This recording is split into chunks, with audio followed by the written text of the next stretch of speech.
नमस्कार, मैं हूं आशीष चित्रांशी और आप देख रहे हैं द न्यूज लॉन्चर। कोविड जैसे हालात, लॉकडाउन जैसे हालात, महंगाई का बम फूटेगा। आपके घर में, आपके किचन में सब कुछ महंगा हो जाएगा। आप खाने को मोहताज हो जाएंगे। आप घर से निकलने के लिए रोक दिए जाएंगे, घर से निकलने पर रोक दिए जाएंगे। आप नौकरी पर नहीं जा पाएंगे। ये हालात 56 इंची विश्वगुरु ने ही बनाए। और ये बयां, मतलब जिनकी जुबानी ये बात आई है सामने, वो कोई और नहीं है, वही है विश्वगुरु हमारे। विश्वगुरु ने कहा है कि हालात बहुत चुनौतीपूर्ण है, बहुत खराब है। मोदी ने 12 साल के अपने निकम्मेपन पर खुद मुहर लगाई है, खुद ही मुहर लगाई। और जब देश के सामने राष्ट्रवाद की चाशनी में लपेट करके अपने नकारेपन, निकम्मेपन को पेश किया है, तो विपक्ष ने धावा बोल दिया है। राहुल ने दौड़ा लिया है। राहुल ने एक एक शब्द, राहुल ने जो लिखा है ना, एक एक शब्द नरेंद्र मोदी के चेहरे से नकाब, एक के बाद एक नकाब, क्योंकि नकाब एक नहीं है। ऐसे लोगों के चेहरों पर अनगिनत नकाब होते हैं। आप एक उतारो, दूसरा लेयर, दूसरा उतारो, तीसरा लेयर, ये मल्टी लेयर नकाब पहने होते हैं। राहुल एक एक लेयर उतार रहे हैं और अब ये नकाब संसद में उतरेगी।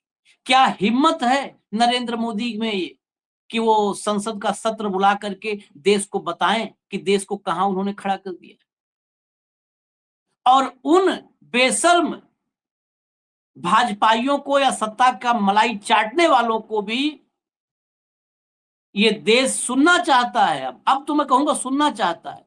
वो देश को बतावें कि 12 साल में मोदी ने कहां पहुंचाया है। नेहरू के पीछे छिपोगे आज, नेहरू के पीछे, जिस नेहरू को 12 साल से सिर्फ गरियाया है, आज मोदी उसी नेहरू के पीछे छिप रहे हैं। और उन्हीं के जो कंपनी के लोग हैं, चेले हैं, वही नेहरू के पीछे ले जाकर के मोदी को छिपाने की कोशिश कर रहे हैं। क्या सत्र बुलाया जाएगा? क्या देश को बताया जाएगा कि देश का बेड़ा गर्क कर चुके हैं साहब? क्या राष्ट्रपति, स्पीकर, ये सब के सब इस देश के प्रति अपना दायित्व, अपना फर्ज निभाएंगे? उनका भी एक दायित्व है। उनका दायित्व देश के प्रति है, मोदी के प्रति नहीं। खैर चलिए, मैं चर्चा शुरू करता हूं भाव के साथ। सीधा मैं खबर पे ही आता हूं।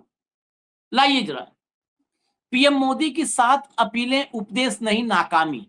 पेट्रोल, सोना और WFH वाली बात पर बरसे राहुल गांधी। आगे और चलिए।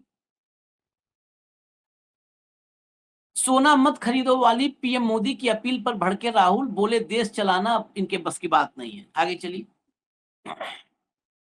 तो हेडलाइन ही पूरा नहीं लिखते, डॉट लगा छोड़ देते हैं सब। ये उपदेश नहीं, ये नाकामी के सबूत। पीएम मोदी की सलाह पर भड़के राहुल गांधी, बोले हर बार जिम्मेदारी जनता पर डाल रहे। आगे चलिए। सोना मत खरीदो, विदेश मत जाओ, पेट्रोल कम जलाओ, राहुल गांधी ने पीएम मोदी को बताया कंप्रोमाइज्ड पीएम। आगे चलिए। सोना मत खरीदो, तेल कम इस्तेमाल करो, पीएम मोदी की अपील पर राहुल गांधी ने कहा यह नाकामी के सबूत। आगे चलिए। तेल और गोल्ड पर पीएम मोदी की अपील के बाद IGOM की बड़ी बैठक, कांग्रेस ने की सत्र बुलाने की मांग। चलिए आगे बढ़िए। ये जो है अद्भुत हैं लोग। नरेंद्र मोदी हैं, अब इनका ट्वीट पढ़ लीजिए। India continues to scale new heights of progress. देखिए, शुरुआत पहली लाइन में, आपको पहली लाइन में डूब जाइए, और उसके बाद जब डूब गए आप, तो फिर मुर्दे क्या एहसास होता है? मुर्दे को कभी एहसास होता है? वही बात है। India continues to scale new height of progress. Bharat ने जो विकास है ना, प्रोग्रेस, उसकी नई हाइट, नई ऊंचाइयों को टच कर दिया है। अब डूब जाइए इसमें। इसके बाद, डूबने के बाद मुर्दा, और फिर एहसास नहीं होगा आगे, बट के आगे फिर एहसास नहीं, फीलिंग खत्म। But at the same time there are several challenges we have to overcome. Here is my appeal to my fellow Indians. अब जरा इनको सुनवा दीजिए। नहीं सुनना चाहते, लेकिन आप लोग सुनिए। अब हम जबरन सुनवाएंगे, सुनिए आप लोग।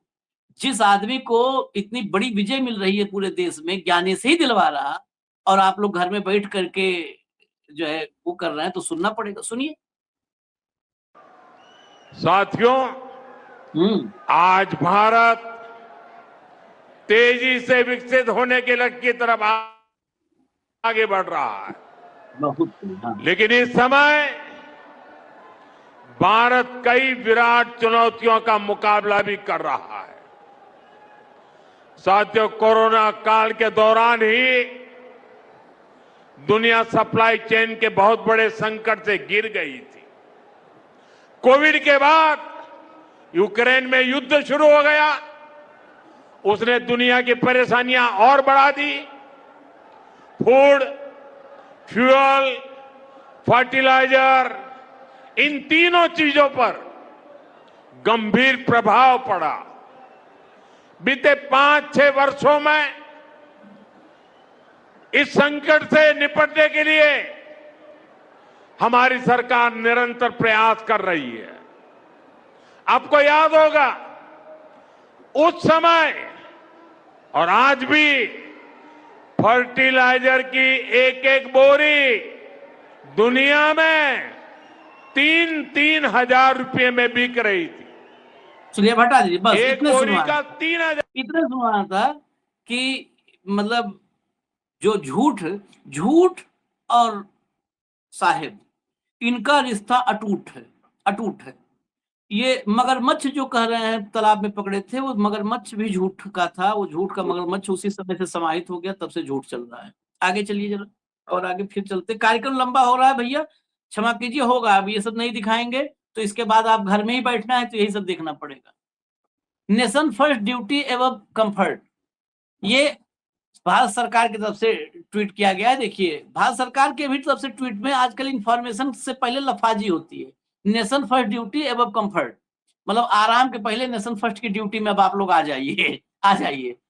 Narendra Modi gave 7 important appeals to strengthen India during challenging global times. Prioritise work from home wherever possible, reduce fuel consumption, avoid foreign travel for a year, adopt Swadeshi products, cut down cooking oil usage, move towards natural farming, and reduce unnecessary gold purchase. A collective spirit of responsibility can make India stronger and more self-reliant. आत्मनिर्भर भारत की तरफ बढ़ना है। सब लोग अपना अपना कुर्बानी शुरू करिए, आज से आहुति दीजिए। भारत के निर्माण में विश्वगुरु बनना है। इसके बाद उस 7 पॉइंट वाला जो सरकार ने दिखाया था वो दिखा दीजिए। उसको मैं पढ़ चुका हूं, लेकिन एक बार दिखा दीजिए स्क्रीन पर। वही 7 पॉइंट जो अभी आपको मैंने पढ़ के सुनाया, ये है 7। चला दीजिए, इसको चला दीजिए। 7 देखिए, सारा वही। ठीक है, अब हो गया, अब हटा दीजिए। अब जरा लाइए, इस पर कार्ति चिदम्बरम ने इसको जो है टैग करते हुए ट्वीट किया है। These are very serious directives from the PMO India, मतलब प्राइम मिनिस्टर की तरफ से बहुत ही गंभीर डायरेक्टिव्स हैं, निर्देश जो दिए गए हैं। What are the triggers for this? The government must convene parliament in immediate and take the nation into confidence and inform us about the true state of affairs which has necessitated these appeals. इस वक्त सरकार को तत्काल जो है संसद का सत्र बुलाना चाहिए और देश को कॉन्फिडेंस में लेना चाहिए और बताना चाहिए, इन्फॉर्म करना चाहिए कि ऐसी कौन कौन सी परिस्थितियां हो गई हैं जिनके वजह से ये अपील करनी पड़ रही है। देश की वास्तविक हालत क्या है, ये संसद के जरिए पूरे देश को बताया जाना चाहिए। लेकिन संसद के जरिए नहीं बताया जाएगा, वहां पर क्रॉस क्वेश्चन हो जाएंगे। रैली में क्रॉस क्वेश्चन नहीं होता है। रैली में सिर्फ 1-2 बच्चे पेंटिंग लेके आए हैं, मैं अपने एनएसजी से कहता हूं कि जाके पेंटिंग ले लें, मैं चिट्ठी लिख के जवाब दूंगा। यही रैली में होता है ना मोदी के। हर रैली में पेंटिंग 2 बना के आते हैं। मकबूल फिदा हुसैन, इनकी रैली के आसपास ही मंडराती रहती है उनकी आत्मा, मकबूल फिदा हुसैन की। तुरंत पेंटिंग बना के भेज दो मोदी की पेंटिंग। यही होता है रैलियों में। अब जरा आगे चलते हैं, इससे आगे सदन सत्र बुलाने से आगे जरा चलिए भैया अगला लाइए, फिर भाव के पास चलेंगे इसी के बाद। टाइम लगेगा भैया आज, सॉरी। हाँ, राहुल ने क्या लिखा, मोदी जी ने कल जनता से त्याग मांगे, सोना मत खरीदो, विदेश मत जाओ, पेट्रोल कम जलाओ, खाद और खाने का तेल कम करो, मेट्रो में चलो, घर से काम करो। ये उपदेश नहीं, ये नाकामी के सबूत है। 12 साल में देश को इस मुकाम पर ला दिया है कि जनता को बताना पड़ रहा है कि क्या खरीदें क्या ना खरीदें, कहां जाएं कहां ना जाएं। हर बार जिम्मेदारी जनता पर डाल देते हैं ताकि खुद जवाबदेही से बच निकले। देश चलाना अब कंप्रोमाइज्ड पीएम के बस की बात नहीं है। भाऊ जो बात हमने ओपनिंग में कही वही बात सामने आ रही है। अभी सवाल ये नहीं कि विपक्ष क्या कहता है, देश क्या है। सवाल है कि क्या मात्र इन 7 डायरेक्टिव से हालात सुधरेंगे। ये 7 डायरेक्टिव से कितने हालात सुधरेंगे, वर्क फ्रॉम होम कितना लेंगे, बिल्डिंग कंस्ट्रक्शन का वर्क फ्रॉम होम कहाँ होगा, फैक्ट्री का वर्क फ्रॉम होम कहाँ होगा। किसी भी कंपनी में सेल्स और मार्केटिंग के लोग वर्क फ्रॉम होम कर सकते हैं, अकाउंटेंट वर्क फ्रॉम होम कर सकते हैं, software engineer work from home कर सकते हैं। लेकिन जो प्रोडक्शन में लगे हुए हैं, रिपेयर वाले, मेंटेनेंस वाले, ट्रांसपोर्ट वाले, वो वर्क फ्रॉम होम कहाँ से करते हैं। प्रधानमंत्री को वर्क क्या है यही तो पता नहीं है। जीवन में कभी काम किया हो तो समझ में आ जाएगा कि वर्क फ्रॉम होम क्या होता है, वर्क ऑन दी स्पॉट क्या होता है। कभी जीवन में लब्बाजी सिवाय और आईने के सामने अपने आप को निकालने के सिवा क्या काम किया इस आदमी ने। 2014 से यदि 2% भी काम होते तो आज देश में ये स्थिति नहीं होती। वर्क फ्रॉम होम कहने से इसका ये नहीं है। वीडियो मीटिंग तो वैसे भी लोग आजकल वीडियो कॉन्फ्रेंसिंग कर रहे हैं, इतनी महंगाई बढ़ा दिया आपने। एयरलाइंस के टिकट तो वैसे भी बढ़े हुए हैं। लेकिन जो लोग यदि एयर से आना जाना नहीं करेंगे तो एयरलाइंस बंद नहीं होगी। वो एम्प्लॉयमेंट अनएम्प्लॉयमेंट कहां जाएगी। क्या कभी इसके बारे में सोचा है? इतना सोचने कभी इसके बारे में सोचा है? सबसे पहले आप ये कहते कि मेरे काफिले में मैं सारी गाड़ियां बंद कर देता हूं, बस एक गाड़ी चलेगी, या मैं कई देश नहीं जाऊंगा जब घर से करूंगा सारा। लेकिन आप हैदराबाद में थे, उसके बाद आप कर्नाटक गए, अभी आप सोमनाथ है, सोमनाथ से जामनगर जाएंगे, आप लगातार ट्रैवल करेंगे। और आपने आर्ट ऑफ लिविंग में कांग्रेस को गाली दी, अब सोमनाथ जाके आप जवाहरलाल नेहरू को गाली दोगे, व्हाट्सएप यूनिवर्सिटी की बातें देश के सामने परोसोगे कि नेहरू जी सोमनाथ का मंदिर नहीं बनने दे रहे थे। नेहरू जी सोमनाथ का मंदिर इसलिए नहीं बनने दे रहे थे, बोल रहे थे कि सरकारी खजाने से मंदिर बन नहीं सकते, लोग बनाए मंदिर, सरकारी खजाने से भाखड़ा नाम बनी बनेगा, आईआईएम बनेंगे, आईआईटी बनेंगे। जो देश आप बेच रहे हो आज अडानी को, वो देश बनाया है जवाहरलाल नेहरू के नीतियों ने। 75 साल भांगड़ा नांगल को हो गए तो उसमें चले जाते आप। उनने कहा था जवाहरलाल नेहरू ने कि मेरे मंदिर ये है, मेरे पूजा स्थल ये है। इन सबको जो हरित क्रांति के जनक होंगे। आज देश को क्या चाहिए? हर मस्जिद में मंदिर ढूंढोगे। ये तमाम कांवड़ यात्रा वालों को मैं पूछता हूं, पूछिए अपने भगवान से कि पेट्रोल क्यों से महंगा हो रहा है।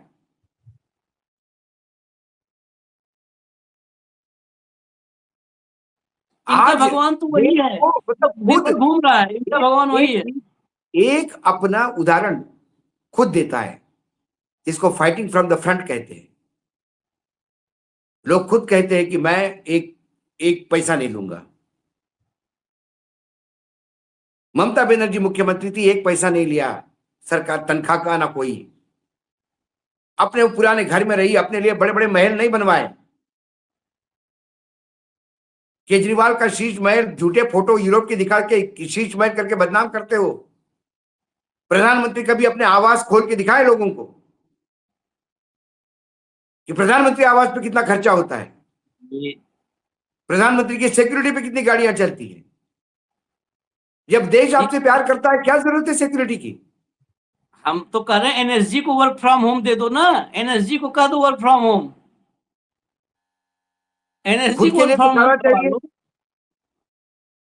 पूरे देश की सिक्योरिटी इन्हें जो चाहिए। प्रधानमंत्री अपने देश के किसानों से ही डरता हो और रास्ते से मुड़ के वापस आ जाता हूं क्योंकि किसान मांग के लिए रास्ते में खड़े थे, ये प्रधानमंत्री, और उनको कहे कि भले मैं जीवित जा रहा हूं वापस, जैसे इस देश के किसान उनको मारने वाले थे। कोई यदि अपनी इस मांग पूरी करने के लिए, यदि अपनी मांग रखने के लिए मिलना चाहता है तो ये उसमें भी अपनी हत्या की बू देखते हैं। किस बात से डर है इसके भाई प्रधानमंत्री जी? क्या कुकर्म करे हैं आपने जो इतना डर डर के चल रहे हो? इसके बावजूद जो है स्थितियां इतनी विस्फोटक हो चुकी हैं। मैं आपको इस देश के कुछ नेताओं को बयान सुनाता हूं, खासकर मोदी कैंप के। भैया आगे चलिए, जो जो बचा है आगे चलाइए फटाफट को। सुनिएगा, यही यही लोग आपके प्रिय हैं, सुनिएगा। देखिए, प्रधानमंत्री ने देश से आह्वान किया है और राहुल गांधी एक ऐसे व्यक्ति हैं केवल देश को गाली देना जानते हैं, और इस समय पीएम पर जो वो कटाक्ष कर रहे हैं, मैं राहुल गांधी से पूछता हूं, आपको इतिहास का ज्ञान है कि नहीं है? आप ये बता दें राहुल जी, क्या 62 में चाइना से लड़ाई हो रही थी? उस समय लोगों ने सोना मांगा था क्योंकि हमारे पास गोल्ड का रिजर्व नहीं था। हमारी बहुबेटियों ने सोना दिया, मंगलसूत्र दिया, और सोना इतना हुआ कि देश गवाह है। क्या नेहरू फेल्योर थे? बताएं, आप ये बताएं। पीएल 480 के तहत हम अमेरिका से सड़ा हुआ गेहूं लेते थे। लाल बहादुर शास्त्री ने देख करके उनके रोंगटे खड़े हो गए, कहा हम नहीं लेंगे। अधिकारियों ने कहा कि हफ्ता में एक दिन का नहीं है। नेहरू आए, देशवासियों से अपील किया कि हिंदू भाई मेरे पास हफ्ता में एक दिन का अन्न नहीं है। हिंदू भाई सप्ताह में एक दिन एकादशी मनाए, मुसलमान भाई रोजा मनाए। लोगों ने मनाया, आज हम गेहूं एक्सपोर्ट कर रहे हैं। क्या लाल बहादुर शास्त्री खराब थे? कुप्रबंधन था? उनसे आप क्या अपेक्षा करते हैं? थोड़ा अपना इंट्रोस्पेक्शन करते तो चीजें बदल जाती। उनसे आप क्या अपेक्षा करते हैं? आज इस हालत में पहुंचे हैं। बंगाल में कितना सीट जीते? पहले तो था कि स्कॉर्पियो में उनका एमएलए बैठेगा, अब तो एक बाइक पे भी 2 उनका एमएलए चल के बंगाल वाला निकल जाएगा। काहे हाल हुआ है इस पार्टी का? ये इन्हीं के वजह से हुआ है। वो कटे हुए हैं। ये प्रॉब्लम ग्लोबल प्रॉब्लम है। ये मोदी जी की झगड़ा करवा दिया है क्या ईरान अमेरिका का? इनको कुछ समझ में आता नहीं है। तो अगर प्रॉब्लम है और क्राइसिस है तो वो मैनेजमेंट सरकार का काम का है नहीं। उनको धन्यवाद देना चाहिए प्रधानमंत्री को, इतना रिमार्केबल मैनेजमेंट है। तो ये आपदा में अवसर, जो अपने यहाँ कहावत है ना, ये क्राइसिस हुआ उसमें मैं कैसे अवसर निकाल लूं। ठीक है, लेकिन जनता सब हिसाब रखती है। ये इतना यही मूर्ख अब है। आपको सुनाया जाएगा। एक मूर्ख है, और कम से कम इसने एक बात मान ली कि जो जवाहरलाल नेहरू ने किया और शास्त्री ने किया, बस इसी कूपड़ के अनुसार, इसी कूपड़ के अनुसार, इसी शब्दों में जो किया वो सही था। मोदी जी भी वही कर रहे हैं। कम से कम पहली बार शास्त्री और नेहरू को सही कहा इस कूपड़ ने, जाने अनजाने में। दूसरी बात, तब देश आजाद हुआ था, देश के पास पैसा नहीं था, देश नया नया आजाद हो गया था, गरीबी अंग्रेज सब लूट के ले गए थे। जवाहरलाल नेहरू ने तब मंदिर नहीं बनवाए, जवाहरलाल नेहरू ने तब लाडली बहना का पैसा नहीं दिया, जवाहरलाल नेहरू ने तब किसान का पैसा नहीं दिया। जवाहरलाल नेहरू अपने प्लेन में करोड़ों रुपए, लाखों रुपए, 16 लाख रुपए का सूट पहन के नहीं घूमते थे, जबकि जवाहरलाल नेहरू खुद ही अरबपति के बेटे थे। उनको कभी नहीं थी किसी चीज की, लेकिन वो सामान्य जीवन जगते थे। और तब पूरे देश को अपील की तो देश ने जवाहरलाल नेहरू के शब्द पे दिया, क्योंकि जवाहरलाल नेहरू ने किसी अडानी का पेट नहीं भरा। जवाहरलाल नेहरू ने देश बेचा नहीं, देश बनाया, जिसको ये बेच रहे हैं। लाल बहादुर शास्त्री ने तब, जब पाकिस्तान के खिलाफ युद्ध हुआ, तब लाल बहादुर शास्त्री ने ललकारा, क्या इंदिरा गांधी ने अमेरिका को नहीं ललकारा? कहते हैं कि आज हम गेहूं एक्सपोर्ट करते हैं। अरे कुपड़, तू थोड़ी हल चला रहा है जो तेरे खेत का गेहूं एक्सपोर्ट होता है। गेहूं एक्सपोर्ट भी इसलिए हो रहा है कि हरित क्रांति जवाहरलाल नेहरू ने की थी, जिसके फल आज तुम खा रहे हो।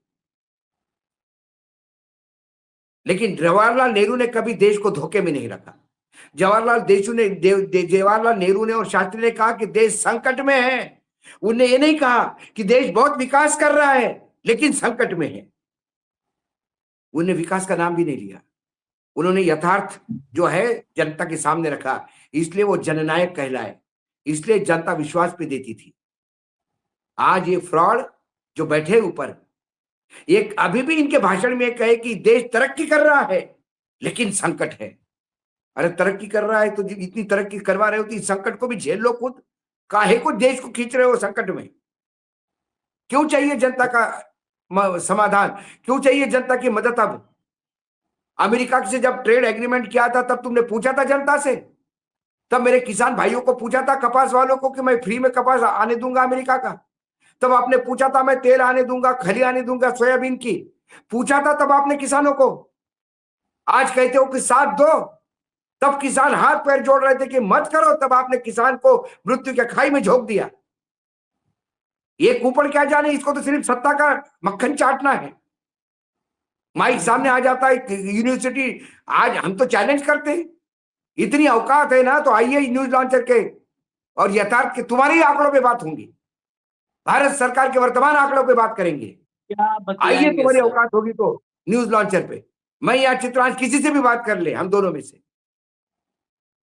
क्या हम बताएंगे तुम्हें वस्तुस्थिति क्या है देश की। 62 की और आशीष जी, मैं आपको बता दूं, देश अब इसको जिस गर्त में हम जा रहे हैं कोई बचा नहीं पाएगा। ये लोग भी जान गए, ये लोग भी जान गए, क्योंकि इनके पास चुनाव से फुर्सत नहीं थी। चुनाव से जब बाहर निकले तो सबने बताया होगा कि साहब अपन तो डूब गए, दलदल में फंस गए, अब निकलना मुश्किल है। तो अब क्या करे? पहले जनता को राष्ट्रवाद का तड़का देके देश को ये भूमिका बना दी। आपने सही कहा था, ये 7 पॉइंट भूमिका बना रहे हैं।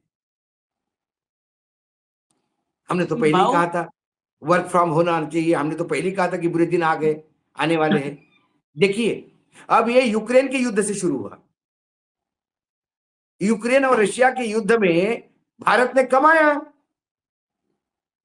ये झूठ बोलता है देश को। सस्ता तेल पूरा रशिया और यूक्रेन के युद्ध में रशिया से सस्ता तेल लेके यूरोप को बेचा। अंबानी सेठ की तिजोरी कई गुना बड़ी हो गई। हाँ, वही कह जाते। देश ने पैसा कमाया और आपको रशिया से तेल लेने में अपने करेंसी में तेल लिया, कोई डॉलर भी नहीं देना पड़ा। किसको झूठ बोल रहे हो कि 5 साल से यूक्रेन का युद्ध चल रहा है और हम युद्ध में तुम्हें क्या होने वाला है? और तुम तो महान थे, तुमने तो युद्ध रोक के बच्चों को निकाला था। इतने महामहिम हो तुम, और आज कह रहे हो कि उस युद्ध ने हमको तेरे परेशानी कर दी है। ये झूठ बोलता है, ये फंसा है अमेरिका के ट्रैप में। ये भारत बर्बाद हो रहा है अमेरिका के पिछड़गु बनने से। ये बर्बाद हो गया है हमारी डिरेल्ड विदेश नीति से। कॉपी करके पास हो गया शायद हमारा वो IFS ऑफिसर जिसको इन्होंने विदेश मंत्री बनाया, जयशंकर। जयशंकर और इसने कंकर बना दिया देश को। ये देश बर्बाद कर चुके हैं, अब कुछ बचा उचा नहीं है। और चुनाव के बाद नहीं बताया इनको कि डूब रहा है। चुनाव के पहले इसको पता था डूब चुका है, लेकिन इसने सबसे कहा कि नवंबर को सारे कार्यक्रम देख लीजिए। न्यूज लॉन्चर के कार्यक्रम, जब ये इजराइल गए थे युद्ध के पहले, तब से हम आगाह कर रहे थे कि ये युद्ध बड़े पैमाने पे होगा। युद्ध होगा तो तेल की कीमतें बढ़ेगी, डॉलर और ऊपर जाएगा, देश को डबल मार पड़ेगी। अरे हमारे जैसे पत्रकार को ये पता पड़ रहा था, इनको नहीं पता पड़ रहा था, क्योंकि हम देश के लिए चिंतित थे, हमको देश की चिंता थी। अभी बहुत सारी इंफॉर्मेशन है, क्योंकि ये अब इससे बड़ी खबर कोई नहीं है। मैं कह रहा हूँ जब से न्यूज लॉन्चर शुरू हुए आज से बड़ी खबर नहीं है, लेकिन इतना टाइम हो गया इस देश में, हम ही को ज्ञान देने और गरियाने वाले अभी आ जाएंगे कि बहुत टाइम आप लोग इतना लंबा बनाते हो, हम लोग के पास टाइम नहीं है। मोदी जी ने बहुत टाइम दे दिया है, अब पूरा टाइम है घर बैठना है, खाली घर बैठना है, और अभी सबको घर बिठाएंगे। आप हमारे प्रशंसक हो, हमारे आलोचक हो, उससे हम नहीं उसलिए बना रहे हैं, ये कार्यक्रम ला रहे हैं। हम इसलिए ला रहे हैं कि सच्चाई अगर देखना चाहते हैं देख लीजिए, और नहीं देखना चाहते हैं अब देख भी लोगे तो बचा क्या लोगे, नहीं, नहीं, होगा वही। हमारे कहने से महंगाई नहीं आ रही है, वो आएगी, वो डायन बन के आएगी, कईयों को लील जाएगी। हम तो सिर्फ आने वाले तूफान का आपको इंडिकेशन दे रहे हैं। आप हमारी बात नहीं मानो तो भी तूफान आएगा, आप मानो तो भी तूफान आएगा। ये जिसकी बात कर रहा था गिरिराज सिंह, मैं फिर बता रहा हूँ गिरिराज सिंह क्या बैठेंगे बात करेंगे।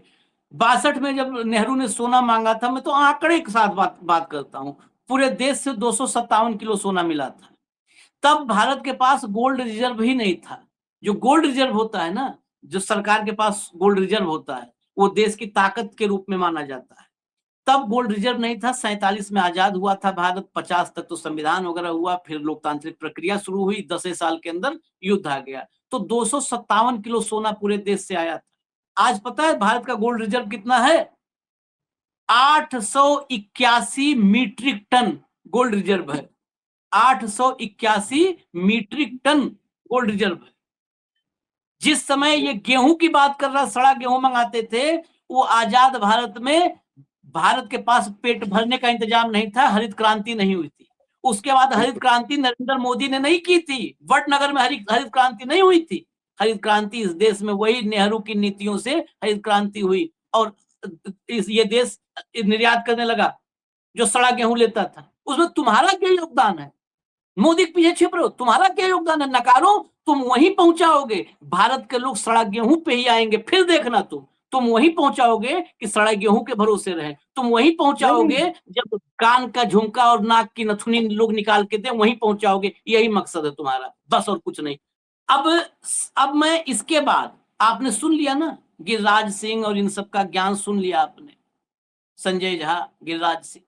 अब जरा विपक्ष को भी सुनिए। मैं जा रहा हूं क्योंकि वक्त फिर ज्यादा हो रहा है, तो मुझे इजाजत दीजिए। जाते जाते मैं संजय सिंह, मनोज झा, इनके साथ आपको छोड़ के जा रहा हूं, जरा गौर से सुन लीजिएगा।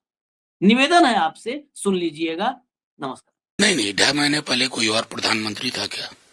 ये आज उनको एहसास हुआ है कि वो देश के प्रधानमंत्री हैं, और 28 फरवरी से वैश्विक उथल पुथल मची हुई है। मतलब प्रधानमंत्री जी रेटोरिक की पराकाष्ठा पार कर गए। 5 चुनाव के बीतने का इंतजार कर रहे थे, क्योंकि आपकी तरफ से 5 इन 2.5-3 महीने में किसी ने कोई गंभीरता, बल्कि अगर हम में से कोई सवाल उठाता था तो आप कहते थे कि पैनिक क्रिएट मत करो। आपके लोग कहते थे। आज ये पैनिक बटन नहीं दबा दिया आपने। कोविड वाली परिस्थिति, लोग आपको आगाह कर रहे थे। ये एक दिन में तो डेवलपमेंट हुआ नहीं। अभी 7 दिनों से सारे अखबार में, देश भर में एक विज्ञापन छप रहा है, जैकेट। उसका पैसा कौन दे रहा है? प्रधानमंत्री जी के निजी खजाने से तो नहीं, देश के टैक्स पेयर का मनी है। Why waste it? जितना का खर्च नहीं है उतना उसके प्रचार का खर्च। आप रविवार को मन की बात करते हैं, बाद में फिर उसका बुकलेट छपवाते हैं करोड़ों। क्या आवश्यकता है?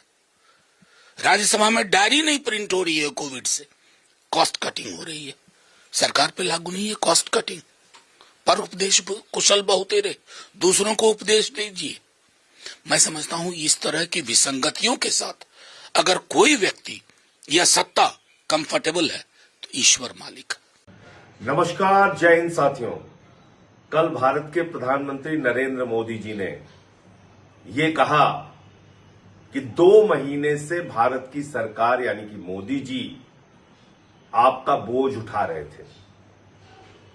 अब चुनाव खत्म हो गया तो अब बोझ नहीं उठाएंगे मोदी जी। 5 राज्यों का चुनाव जब तक हो रहा था तब तक आपका बोझ उठा लिया उन्होंने। अब वो कह रहे हैं तेल का इस्तेमाल कम कीजिए, पेट्रोल डीजल का इस्तेमाल कम कीजिए, गैस का इस्तेमाल कम कीजिए, सोना ना खरीदिए, 1 साल तक सोना ही ना खरीदिए, कोई भी शादी हो फंक्शन हो ना खरीदिए। मोदी जी कह रहे हैं खाने के तेल का भी इस्तेमाल कम कीजिए। ये सारा ज्ञान चुनाव भर याद नहीं आया मोदी जी को। तब कह रहे थे कोई कमी नहीं है, पूरा भंडार भरा हुआ है, कोई समस्या नहीं है। लेकिन जैसे ही 5 राज्यों के चुनाव खत्म हुए, नरेंद्र मोदी जी के कंधे झुक गए। जो कंधे आपका बोझ उठा रहे थे वो मोदी सरकार के कंधे झुक गए। अब वो कह रहे हैं हम आपका बोझ नहीं उठाएंगे। क्या क्या काम किया उन्होंने चुनाव खत्म होने के बाद? कॉमर्शियल सिलेंडर का दाम 993 रुपए बढ़ाया, जिसको रेडी वाले, चाय वाले, छोटी छोटी दुकान वाले इस्तेमाल करते हैं।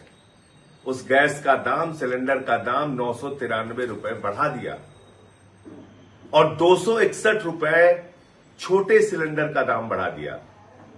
5 किलो वाले सिलेंडर का दाम बढ़ा दिया, जिसको छात्र इस्तेमाल करते हैं, जिसको मजदूर इस्तेमाल करते हैं, जिसको गरीब आदमी, झुग्गियों में रहने वाले लोग इस्तेमाल करते हैं। तो आपके ऊपर लगातार मोदी जी इस तरह से बोझ डालते जाते हैं, महंगाई डालते जाते हैं। कब आपको होश आएगा? कब आप इन सवालों पर सरकार से जवाब मांगेंगे? चुनाव भर आपका इस्तेमाल किया जाता है।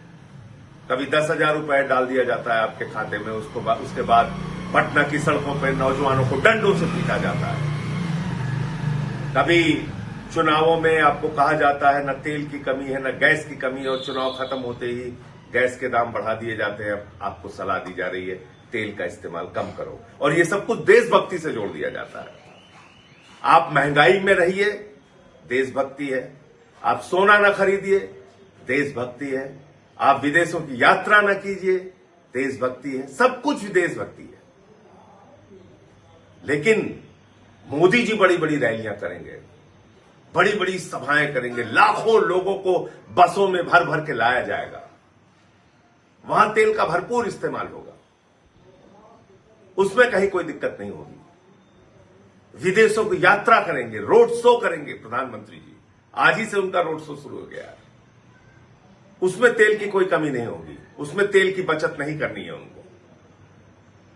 इस प्रकार के दोहरे चरित्र से भारतीय जनता पार्टी और प्रधानमंत्री देश को कब तक धोखा देते रहेंगे?